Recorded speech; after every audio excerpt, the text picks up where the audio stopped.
যে ব্যক্তি হত্যা করেছিল তার মাথার সাথে যে ব্যক্তিকে হত্যা করা হয়েছে তার মাথাকে কি করে দেওয়া হবে?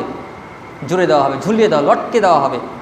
এবং কি বলা হবে দেখেন, ইয়াকুলু, আর এই ব্যক্তি যে ব্যক্তিকে হত্যাকৃত যে ব্যক্তিকে হত্যা করা হয়েছে এই ব্যক্তি বলবে, রব্বি সাল, আল্লাহ তুমি জিজ্ঞাসা করো, লিমা কতালতানি, এ ব্যক্তি কেন আমাকে হত্যা করেছে, জিজ্ঞাসা করো।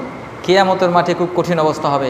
যারা যেখানে যেভাবে অন্যায়ভাবে কোনো মানুষকে হত্যা করবে, যাকে হত্যা করা হবে সেই ব্যক্তির মাথা কিয়ামতের মাঠে ওই ব্যক্তির সাথে ঝুলতে থাকবে, আর ওই মাথা বলতে থাকবে, আল্লাহ তুমি এই ব্যক্তিকে জিজ্ঞাসা করো, সাল লিমা কতালতানি, কেন সে আমাকে হত্যা করেছে, এটা বলতে থাকবে।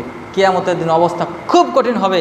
এরপরে ইবনে আব্বাস রাদিয়াল্লাহু তাআলা বলছেন যে, কসম করে বলছেন, আল্লাহ তাআলার কসম করে বলছেন তিনি, যে এই যে মাসআলাটা এটা যিনি বললেন, নবী করিম সাল্লাল্লাহু আলাইহি ওয়াসাল্লাম বলেছেন, এটাকে রোহিত করার